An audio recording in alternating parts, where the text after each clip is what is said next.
Selamat pagi semuanya. Apa kabar kalian hari ini? Ya, kabarnya luar biasa baik ya. Baik, hari ini kita akan mulai pelajaran kita. Namun sebelumnya kita akan berdoa. Untuk memimpin kita dalam doa, silakan kepada ketua kelas untuk memimpin kita dalam doa. Berdoa dimulai. Berdoa selesai. Baik, hari ini siapa yang tidak masuk? Ya baik, semuanya masuk semua ya. Bagus. Berarti hari ini tidak ada yang izin atau apa. Yang ini masuk semua. Sekarang kalian perhatikan posisi duduk kalian. Yang belum rapi duduknya silakan dirapikan. Yang masih miring-miring duduknya silakan diluruskan. Baik, kita akan masuk ke materi kita. Nah, sebenarnya Bapak bertanya ini, siapa yang masih ingat dengan mata pelajaran minggu lalu? Minggu lalu kita bahas tentang apa? Ya, betul ya. Minggu lalu kita belajar tentang sumber daya alam. Nah, untuk hari ini kita akan belajar tentang macam-macam gaya. Ada yang tahu apa yang maksud gaya? Ya, betul ya. Gaya itu adalah gerakan menarik atau mendorong yang menyebabkan pergerakan pada suatu benda. Nah, dengan adanya gaya tersebut, benda apa saja yang kita sentuh, maka dia akan bergerak. Nah, selain itu juga gaya bisa mengubah yang namanya bentuk benda. Nah, sekarang kita akan membahas ini satu persatu. Namun sebenarnya Bapak mau minta kalian semua untuk membuat kelompok. Dari kelas ini kita jadikan 3 kelompok. Silakan, waktunya 3 menit untuk kalian membuat kelompok. Habis? Ya. Sebelah kiri kelompok 1, yang di depan kelompok 2, dan sebelah kanan kelompok 3. Nah, kelompok kiri silakan kalian cari apa yang dimaksud dan gaya otot dan gaya pegas. Jelaskan serta berikan contohnya. Kelompok yang di tengah silakan cari apa yang dimaksud dengan gaya listrik dan gaya magnet beserta contohnya. Dan sebelah kanan, kelompok sebelah kanan silakan cari gaya gravitasi bumi dan gaya gesek beserta dengan contohnya. Jelaskan dari setiap gaya tersebut dan berikan masing-masing contoh dari gaya tersebut. Bapak kasih waktunya 5 menit. Mulai dari sekarang. Baik, waktunya sudah selesai. Sekarang kelompok 1 atau sebelah kiri silakan untuk menjawab apa yang dimaksud dengan gaya otot dan gaya pegas. Gaya otot dan gaya pegas. Silakan. Yang pertama gaya otot. Apa itu gaya otot? Ya. Contohnya? Ya. Jadi gaya otot itu adalah gaya yang ditimbulkan oleh otot. Jadi setiap manusia yang melakukan gaya gerakan itu yang menggunakan otot itu disebut dengan gaya otot. Ya. Nah, contohnya itu pada saat kita sedang memindahkan kursi, dan pada saat kita juga sedang menarik meja. Nah, contohnya di sini ada hand sanitizer. Hand sanitizer ini dimana yang pertama itu diletakkan di meja, setelah itu kita angkat. Nah, mengangkat hand sanitizer ini kita menggunakan yang namanya gaya otot. Ya, yang kita angkat lalu kita pindahkan. Nah, yang kedua gaya pegas. Silakan, masih kelompok 1. Apa yang maksudnya gaya pegas? Ya, contohnya seperti apa? Ya, betul. Terima kasih kelompok 1. Baik, gaya pegas itu adalah gaya yang dihasilkan oleh benda elastis atau lentur. Nah, contohnya sudah disebutkan tadi, itu seperti ketapel, kan? Nah, ini adalah ketapel. Ketapel memiliki tali yang elastis atau yang lentur, ya. Nah, selain dari ketapel ada juga yang namanya tali busur panah, ya, tali busur panah, dan ada juga yang namanya itu pegas itu sendiri, ya. Pegas itu sendiri bisa juga dengan seperti per yang ada di motor maupun di sepeda, ya. Nah, ini yang disebut dengan ketapel yang memiliki tali elastis. Dan selanjutnya kelompok tengah, kelompok 2. Kelompok 2 silakan kalian jelaskan apa yang dimaksud dengan gaya listrik statis. Ya betul, ya. Gaya listrik statis adalah gaya bermuatan listrik. Nah, contohnya itu adalah pada saat kita sedang membuat listrik statis ini menggunakan gitar, ya. Terus yang telah digosokkan di rambut, setelah itu baru ditempelkan ke potongan kertas kecil. Ya. Sekarang masih kelompok yang di tengah, kelompok 2. Apa yang dimaksud dengan gaya magnet? Jelaskan dan berikan contohnya. Ya. Apa itu gaya magnet? Apa? Ya, gaya magnet adalah gaya yang dihasilkan oleh magnet.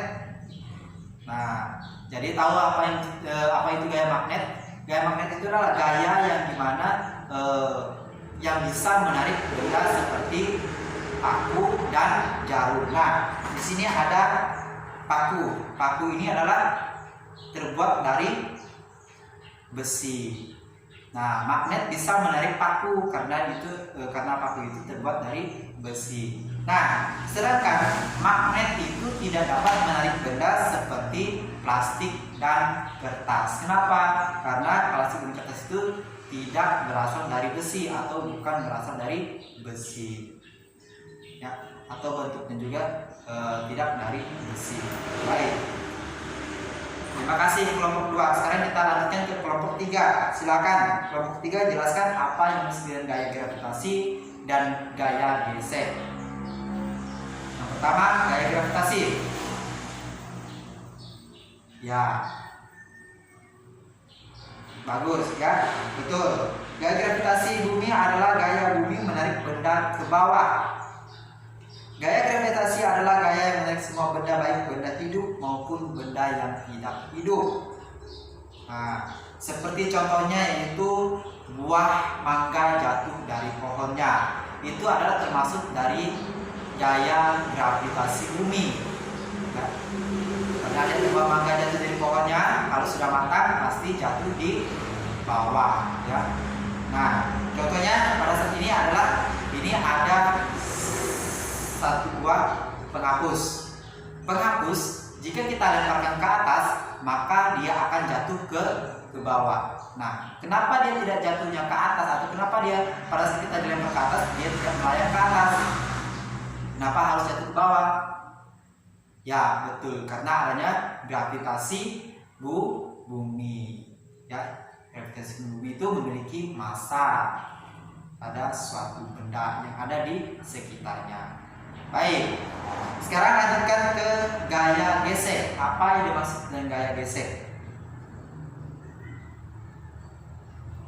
Ya, betul sekali ya. Gaya gesek itu adalah gaya yang terjadi karena adanya gaya gesekan antara benda satu dengan benda yang lainnya. Nah, contohnya itu adalah pada saat kita sedang berjalan di atas aspal, atau pada saat kita sedang bermain sepeda di aspal. Nah, kenapa kita tidak jatuh?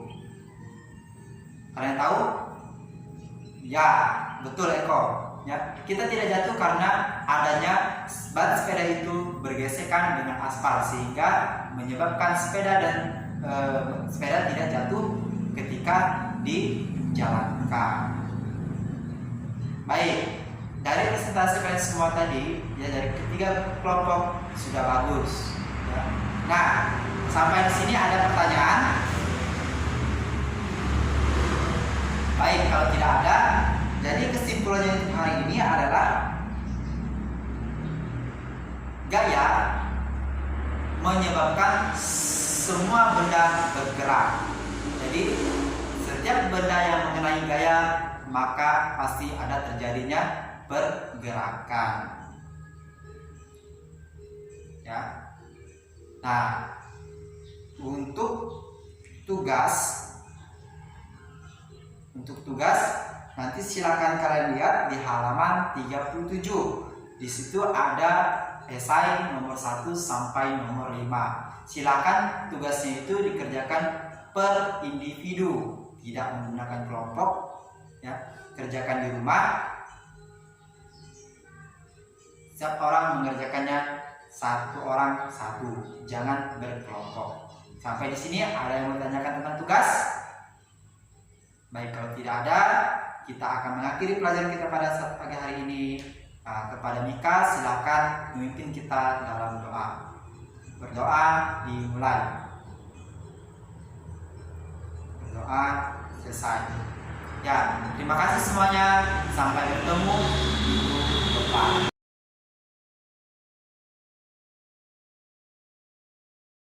Selamat pagi semuanya. Apa kabar hari ini? Ya, kabarnya luar biasa ya. Baik. Hari ini siapa yang tidak masuk di kelas 2 ini? Nopen. Kemana Nopen? Izin. Baik ya. Jadi ada satu orang yang izin, Nopen. Jadi yang lainnya masuk. Baik. Sebelum kita memasuki pelajaran kita pada pagi hari ini, terlebih dahulu kita berdoa kepada Fitri. Silakan untuk memimpin kita dalam doa. Berdoa dimulai. Berdoa selesai. Baik, pagi ini kita akan belajar tentang tata tertib. Nah, ada yang tahu apa itu yang dimaksud tata tertib? Ya, tata tertib itu yang biasa kita lakukan, yang kita ikuti baik di sekolah, di rumah, dan di mana saja kita berada. Ya, tata tertib itu bisa saja kita lakukan di ruang kelas juga bisa, ya. Nah, tata tertibnya mungkin dalam hal bikin kelas, kewajiban yang kita lakukan, ya, membuang sampah pada tempatnya, ya, membersihkan kelasnya, itu sebagai suatu kewajiban kita sebagai peserta didik. Baik. Nah, kita akan masuk ke materi dengan tata tertib. Tata tertib adalah kumpulan aturan-aturan yang dibuat secara tertulis dengan mengikat anggota masyarakat. Nah, kalau di sekolah masyarakatnya siapa? Masyarakatnya yaitu semua murid yang ada di lingkup sekolah itu sendiri. Nah, berbeda kalau di masyarakat sosial atau masyarakat lingkungan sekitar kita, berbeda lagi kalau di rumah. Itu semua anggota keluarga maupun semua orang yang ada di ruang lingkup kampung itu atau tempat tinggal itu sendiri, ya. Nah, aturan-aturan ketertiban dalam keteraturan terhadap tata tertib di sekolah meliputi adanya kewajiban dan keharusan serta larangan-larangan yang dibuat oleh sekolah maupun di dalam masyarakat. Yang pertama kita akan membahas di sini, kita akan membahas dua hal, ya, yang akan kita bahas. Yang pertama yaitu tata tertib di sekolah. Nah, tata tertib di sekolah ini yang akan dilakukan oleh semua anggota sekolah, dari guru dan murid-muridnya. Nah, untuk murid atau untuk siswa, tata tertib yang pertama yaitu adalah hadir tepat waktu. Hadir tepat waktu itu juga harus dilakukan oleh gurunya, bukan hanya muridnya saja, ya. Kalau datangnya tepat waktu itu, kalau jam 7, maka kita harus datangnya sebelum jam 7. Mungkin jam 6:35 atau jam 6:40 menit. Nah, jika kita sudah melakukan hal tersebut, maka kita akan dikatakan sebagai peserta didik atau sebagai guru yang taat dengan peraturan atau dengan tata tertib sekolah. Yang kedua adalah harus berada di dalam ruangan belajar 10 menit sebelum pelajaran dimulai. Itu adalah bagi siswa. Nah, bagi siswa itu kalau sebelum kita mulai mata pelajaran, siswanya itu sudah ada di ruang kelas itu untuk mungkin baca, ya, dan lain sebagainya, menunggu gurunya masuk ke kelas. Yang ketiga adalah jika ingin meninggalkan ruangan belajar, maka kita harus meminta izin kepada guru yang saat itu ada di ruangan kelas itu agar sedang mengajar. Nah, sebagai anak peserta didik yang baik yang mengikuti tata tertib sekolah, maka jika kita ingin keluar di ruangan belajar, maka kita harus meminta izin kepada guru yang berada di dalam ruangan tersebut. Ya. Nah, lalu yang kedua adalah tata tertib di rumah. Selain di sekolah, kita juga mempunyai tata tertib di rumah. Nah, apa saja itu tata tertib di rumah? Tata tertib di rumah itu adalah aturan yang harus dilakukan dan dilaksanakan oleh semua anggota keluarga yang ada di dalam rumah itu. Dengan adanya tata tertib terhadap peraturan, maka keluarga itu akan tercipta adanya kerukunan, ya, dan ketentraman yang terjadi dalam keluarga itu. Nah, contoh-contoh dari tata tertib di rumah ini adalah yang pertama, menjaga kebersihan rumah. Ya. Siapa saja yang harus menjaga kebersihan rumah? Nah, siapa yang biasa bersih-bersihkan rumahnya? Ya, bagus ya. Jadi kebersihan rumah itu bukan hanya dilakukan oleh orang tua saja, melainkan anak seperti kita juga bisa melakukan hal tersebut. Supaya apa? Supaya rumah kita tetap terjaga bersih dan nyaman dilihat atau dipandang. Yang kedua adalah merapikan tempat tidur sehabis bangun tidur.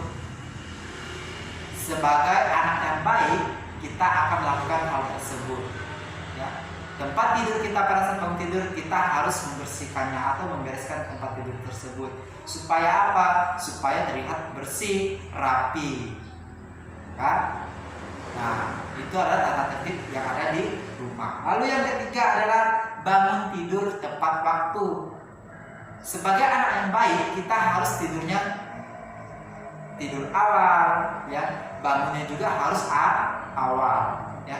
Kalau kita bangunnya jam 5 pagi, maka kita harus bangun juga jam 5 pagi. Kalau peraturannya jam 5 pagi bangunnya jam 5.30, maka kita bangun juga harus sebelum jam 5.30 kita sudah bangun. Ya. Jangan ada di sini anak-anak yang tidurnya sampai kesiangan, yang seharusnya jam 5 atau jam 6, tapi bangunnya jam 9 sampai jam 10. Itu sudah tidak mentaati yang namanya aturan. Ya. Baik, yang keempat adalah makan dengan tertib. Nah, di sini banyak sekali ya anak-anak yang makannya tidak tertib. Banyak makannya ada sebelah tidak di ruang makan, makannya di mana saja. Itu yang namanya makan tidak tertib. Makan yang tertib yang bagaimana? Yaitu makan di ruang yang sudah disiapkan. Kalau di ruang meja makan, ya makannya di meja makan, ya, bersama dengan keluarga. Yang keempat, yang kelima adalah membereskan mainan pada saat tidak dimainkan lagi, atau membersihkan mainan kalau mainan itu berserakan atau berantakan. Nah, bagi kalian semua yang suka bermain di dalam rumah, ya, membongkar-bongkar mainan dalam rumah, kalau sudah selesai main, silakan permainan yang kalian main itu dibereskan. Supaya apa? Supaya ya, tidak berantakan. Nah, pada saat mainnya nanti juga bisa kita tinggal ambil. Tapi kalau tidak dibereskan, maka terjadi berantakan sekali, ya kan? Nanti waktu dimainkan susah dicari. Nah, itulah makanya jadi kalau dia susah dicari itu, nanti kita waktu saat mainnya juga pasti akan mencari-cari kemana-mana. Jadi kita tidak tahu tempatnya kemana kalau kita tidak menyusun barang-barang yang sudah kita mainkan. Ya, baik. Sampai di sini ada yang mau ditanyakan? Ya, tidak ada ya. Baik, kalau tidak ada, sekarang Bapak mau kasih tugas. Tugasnya ada di halaman 82. Nah, di situ nanti kalian kerjakan pilihan ganda dari nomor 1 sampai nomor 5. Baik, sampai di sini ada yang mau tanyakan tentang tugas? Tidak ada. Kalau tidak ada, kita akan mengakhiri pelajaran kita pada pagi hari ini. Ya, memimpin kita dalam doa. Dalam doa adalah kepada Yohanes. Silakan pimpin kita dalam doa. Ya, berdoa dimulai. Doa selesai. Baik semuanya, selamat siang, sampai bertemu di minggu depan.